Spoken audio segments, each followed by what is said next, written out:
Hey guys, and welcome back to another review preview for the 2024 fantasy season. Today we're going through the Gold Coast Suns, and this is a very, very interesting one with a new coach and a stacked midfield and a forward prospect that could do anything. This is one that you probably want to go through and have your own thoughts about alongside watching this video as we go through. I think there's a good 5 or 6 guys that we talked through.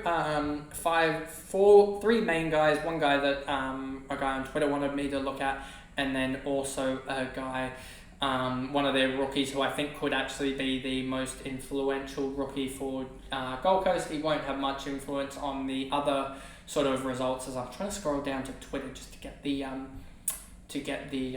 post up. But yes, so before we get into this video, remember to like and subscribe, turn the notification bell on so you know when I upload, and let's get into this preview. So as you can see here, the Carlton Blues guys wanted me to look at half, which we went through in the West Coast one that was already recorded before he posted that, and then Buderick, who we will go through in about 10 minutes time. But let's get into this one. So you have here Noah Anderson at the first one, 101 average, 907 price, 93 L3. What was his L5 looking like? It was a 95 L5. So Noah Anderson is an interesting one to look at. There was no injury concerns, I don't think, with Noah Anderson, which is a weird one, that he tailed off at the back end of the year. If you look at it, you can see here. So he does have that good natural progression, and it looks like you could say, given that he's turning 23 this year, he is going to push on and really develop and sort of get into that 110, 112. But the only problem I have with him, as he averaged 101 last year, he has the very early buy, and like we said with Tom Green, is that really stops them from selecting him, especially with him being round 2, is it? Let me just check here. Fixtures. He has got the round 3 bye alongside the Walsh and stuff like that, and you've got.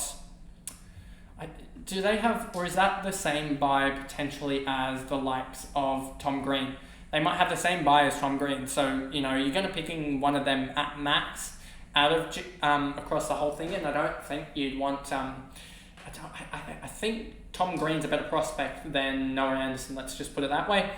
And then also Dimmer as a coach. And midfielders generally, even though I think it's overstated a little bit, they generally don't score as much. He's a lot more shared across the field, his fantasy output when Dimmer coaches. So we'll have to see how Anderson goes in round 0. If he pops off for like a 130 and Tom Green doesn't pop off, then you could look at him.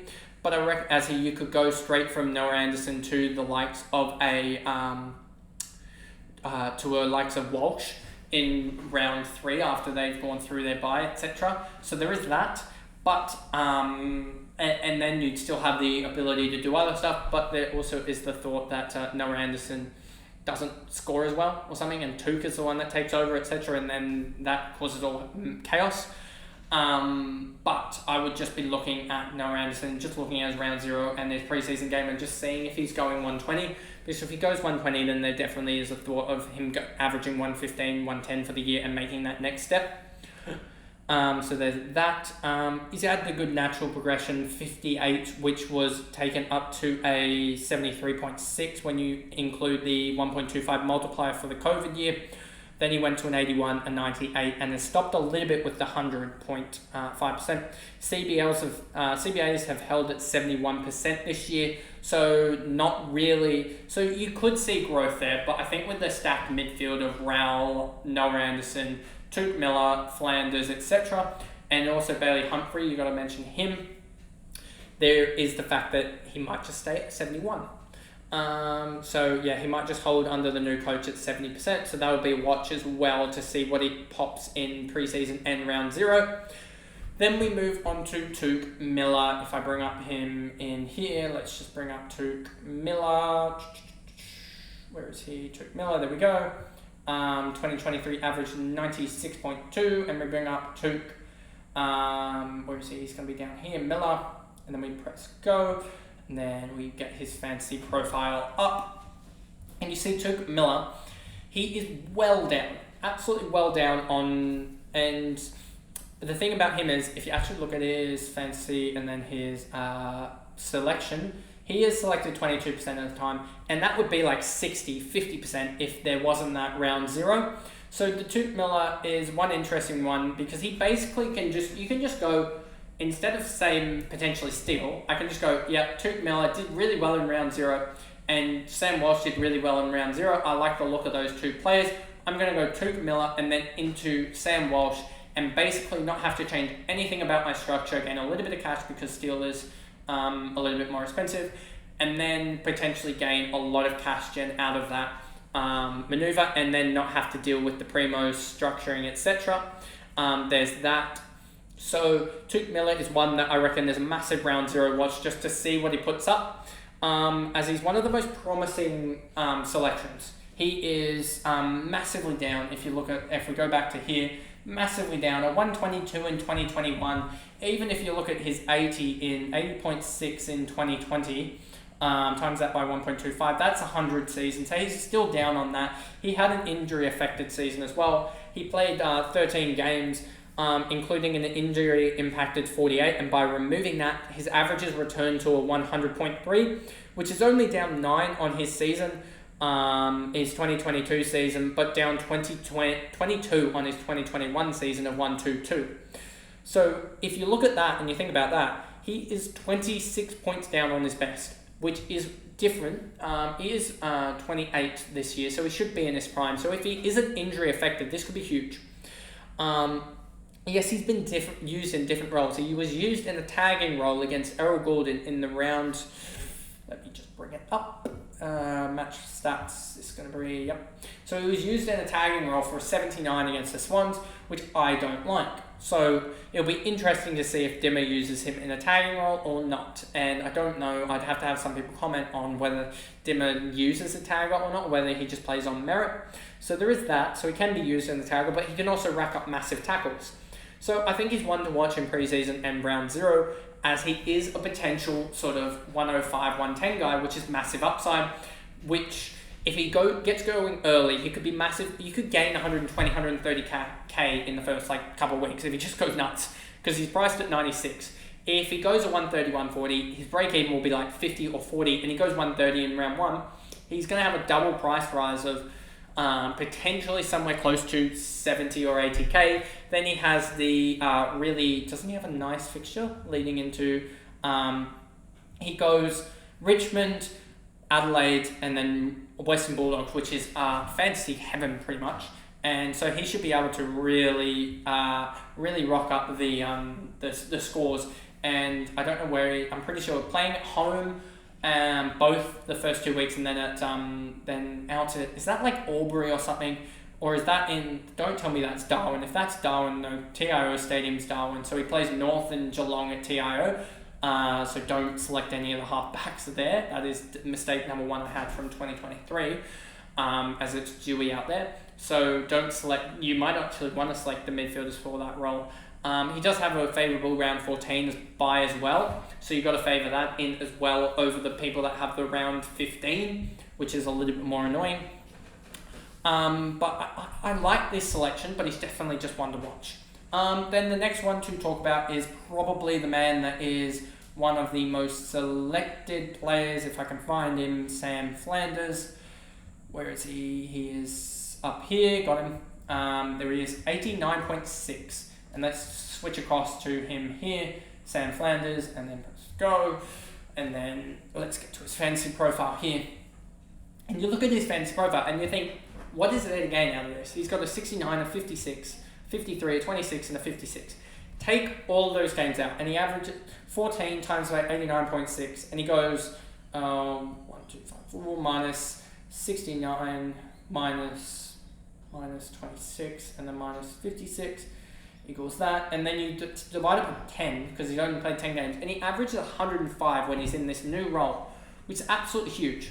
And this new role, if you actually look at, then get rid of that as well. If you look at this, and then we go to here, and then you go to Sam Flanders, you see this new role started with 1, 2, 3, 4, 5, 6, 7, 8, 9. So he started with 10 games in this new role, basically, and had a lot more CBAs. And he went 105, which is already plus 16 on his average. And you look at his L3 and his L5, and they're just ridiculous. L3 of 120, L5 of 112, and that already is still plus 20 points of upside, and in a forward line where you can basically just take him on a 90, and that would be good enough for him. So yes, he does have that early buy, and you may be willing to just hold him in that early buy and play like a Sean Manor off the bench or something like that in that round, which you may lose somewhere close to like a 50 or 60 points, but you have access to Sam Flanders, one of the hottest prospects in the fantasy game for 2024 throughout the whole season. He does have that round 14 buy as well, which could be good just to differentiate, as there doesn't look to be many good round 14 guys, and round 15 for the forward line is hectic buy-wise, so you've got to factor that in as well. So Sam Flanders is one to definitely look at.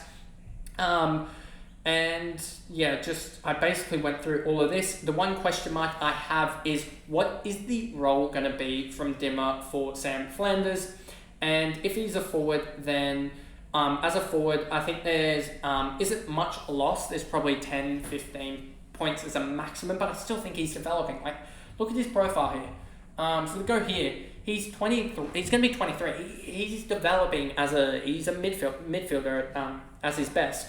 So, like, I think he can be that fourth midfielder in the rotation with Raul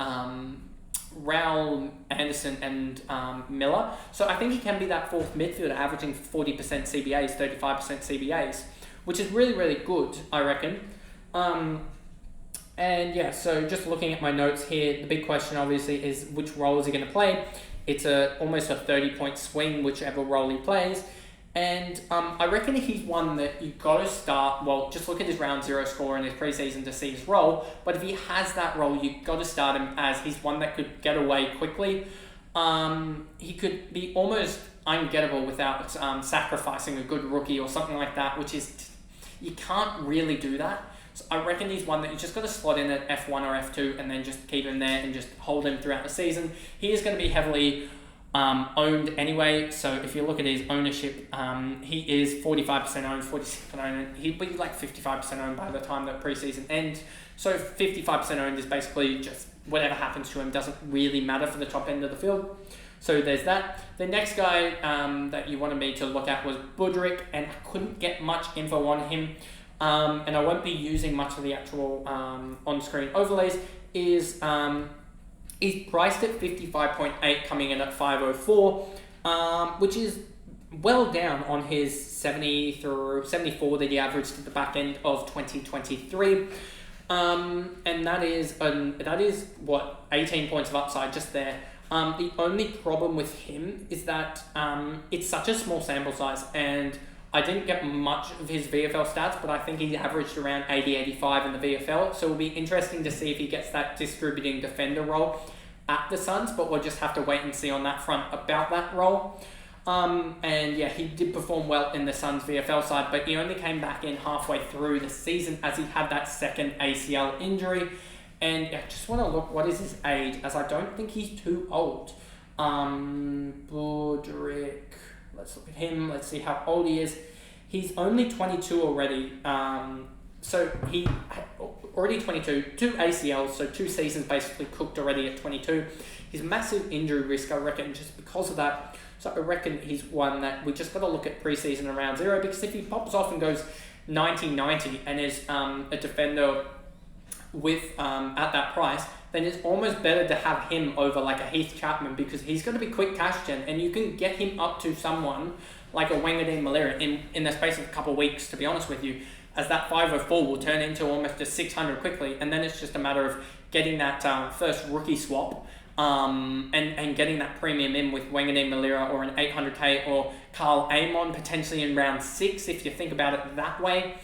So yeah, there is that thought, and I do have Daniel Curtin covering those sort of buys early on my bench currently for the defenders, so he is a pretty good guy to have there covering. But I don't think Buderick at the moment is one that we will look at unless he goes big in round 0. Then the last guy we've got to look at is Jake Rogers. Probably the most influential fantasy-wise, I reckon, for the Gold Coast draftees. I don't think Jed Walters will have that much impact as a key. Ethan Reid won't have that much impact because he's behind Jared Witts as well as Ned Moyle, so he's the third ruck basically. And then the thing I think about Jake Rogers is that he did average 83, but it was a stacked Allies midfield, absolutely stacked. You had Cleary, Sanders, as well as some other guys. You had like 3 100-point scorers. You had Colby McKercher as well in that midfield. You had another Tassie, a guy I think as well. So you just had a massively stacked Allies midfield, and I think he was sort of that 4th or 5th feeder in there. So he didn't really do much, but 83 in the under-18s at 22 disposals, gained 2 marks, 5 tackles. Will be interesting to see what role he is used by with Dimmer, but I expected him to debut this year, given he was putting up good numbers in the Suns VFL before he was drafted in 2023. So it will be interesting to see how he goes in that sense. But again, like GWS, this is another short review, as I don't really see much upside with a lot of the Gold Coast Suns guys. I mean, you got Anderson, Miller, Flanders, and basically Rogers, and that's it. There isn't much else aside from those guys. They're the main guys because of the round 0. Round 0 allows the double price rise, but they've got the buy so early that it almost negates itself, as you will be doing rookie trades by then. And you don't really want primos on that early, but the only guys I'm really looking at are Miller, Anderson, Flanders, and also Rogers if he gets the debut early, but we'll see about that anyway. But that pretty much is the video. I've still got Geelong and Fremantle to film today, which will be going out on the 12th and 13th of January. So you've got those previews to go, and then the other ones, as I've been saying, are recorded post my holiday when I get back, and I'll have all the data for them and all the scripts written for them. So I'll go through them on the 14th, probably record them, or record 2 a day, so I don't have to stack up and record like 8 or 9 a day. Anyway, that is the video, and I'll see you guys in the next preview. Bye, guys.